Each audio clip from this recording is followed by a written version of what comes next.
Alhamdulillah, puji syukur kepada Allah Subhanahu wa taala kembali kita sampaikan sampai saat ini Allah masih menitipkan kepercayaan kepada kita untuk melaksanakan shaum pada siang harinya, melanjutkan qiyamul lail, ibadah pada malam harinya.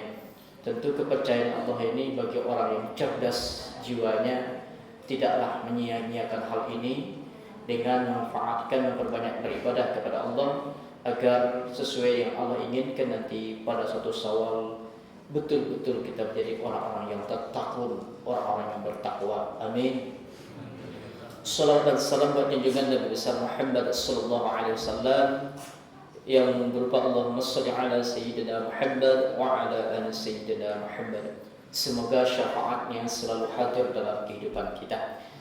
Kepada jemaah sekalian yang Allah muliakan, judul ceramah kita pada malam hari ini yaitu Ramadan sebagai ajang perubahan. Di dalam surah Al-Baqarah ayat 183 ini kalau kita telaah, di situ ada jenjang tingkatan jenjangnya mengantarkan seseorang itu dari tingkatan iman menjadi takwa. Bahkan dalam satu kutip ada tingkatan, ada namanya muslim. Orang yang paling tingkatan paling bawah itu namanya muslim, orang yang berserah diri, orang yang memeluk agama Islam. Di atas itu namanya mukmin, orang yang beriman. Bukti dia tuh betul-betul berserah diri dibuktikan dengan keyakinannya. Yang setelah itu di atas mukmin ini ada nama lagi namanya muhsinin, orang yang senantiasa melakukan amal kebaikan. Buah dari orang yang beriman itu mengerjakan amal soleh. Di atas muhsinin ini ada lagi namanya mukhlisin, orang yang ikhlas ketika beramal ibadah. Banyak kadang-kadang orang beramal melakukan kebaikan belum tentu lurus niatnya. Makanya dibutuhkan nama itu yang lurus. Ini mukhlisin namanya, orang yang ikhlas ketika beramal ibadah. Di atas mukhlisin namanya muttaqin, orang yang bertakwa. Ini puncaknya. Orang bertakwa ini buah dari iman inilah menghasilkan takwa. Al-Quran dalam surah Al-Baqarah ini, ya ayyuhalladzina amanu kutiba alaikumusiyam. Di awalnya dimulai dengan ya ayyuhalladzina amanu. Berarti orang yang akan bisa melaksanakan shaum ini hanya kaplingannya orang yang beriman. Luar dari itu tidak sanggup. Tidak ada ayat mengatakan ya ayyuhan nas. Tidak ada mengatakan ayat ya bani Adam. Hanya ya ayyuhalladzina amanu. Itu yang pertama. Hanya orang yang berimanlah yang mampu melaksanakan puasa.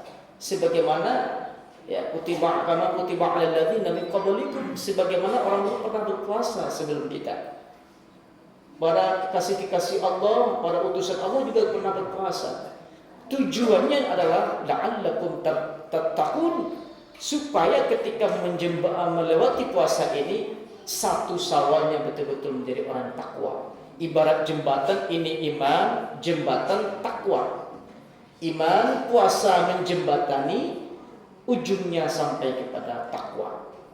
Nah, tentu jembatan ini kadang-kadang ada, apalagi jembatan ini kan menjembatani, ada proses yang harus kita lalui selama di bulan Ramadan ini. Bagaimana cobaan, ujian, tantangan, inilah proses yang harus kita laksanakan. Berbagai macam tantangan. Mampu kita laksanakan semua itu, insya Allah satu Syawal menjadi orang-orang yang takut. Makanya Allah sindir dalam Al-Quran itu di surah Al-Baqarah ayat 185, walitukmilul iddata walitukabbirullah. Apabila telah sempurna puasamu di bulan Ramadan, walitukabbirullah, maka bertakbirlah. Bahasa yang lebih apanya, lebih jelasnya, hanya orang yang full puasanya, orang yang maksimal puasanya yang bisa bertakbir, itu maksudnya. Orang yang betul-betul menang di bulan Ramadan itu yang bisa bertasawal pada tingkatnya. Tapi kenyataannya tidak seperti itu. Kadang-kadang orang yang jarang puasa tetap juga ikut satu Syawal, Idul Fitri. Nah, Maka disindir ini kenapa? Memaksimalkan ibadah inilah Rasulullah kalau sudah berada di bulan Ramadan, amalan yang ditingkatkan pertama ibadah puasa sunnah, sholat sunnatnya itu kalau sudah Ramadan itu keluar seluruh sholat sunat dipraktekkan. Apapun bentuk sholat sunatnya. Tak rawatib yang mengiringi sholat wajib, ada yang 12 rakaat, ada yang 10. Sholat duha, tahajud, tasbih, tahiyatul masjid, sholat sunat wudhu, semuanya dipraktekkan selama di bulan Ramadan. Itu kalau Rasulullah.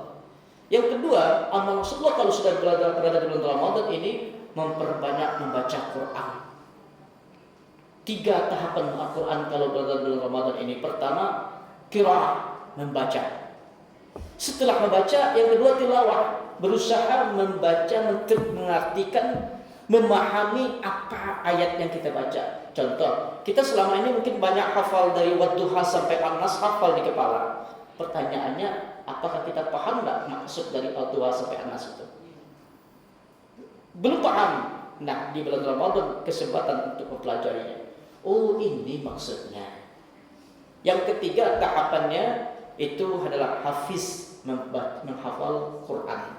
3. Kalau semua kalau sudah Ramadan membaca, menerjemahkan, memahami isi kandungannya. Yang ketiga menghafalnya. Bahkan resep para penghafal Quran ternyata yang paling dahsyat lagi penghafal Qurannya 10 terakhir Ramadan. Dipicu untuk menghafal Quran, Pak. Apalagi yang kami yang tua-tua ini sudah payah, Ustaz.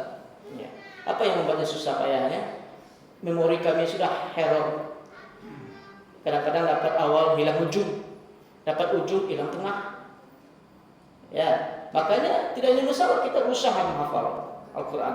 Masalahnya nanti mohon maaf bagi orang yang tua-tua, sempat nanti matanya tidak bisa lagi melihat, telinga tidak bisa lagi mendengar. Sekarang apa yang mau dibicarakan?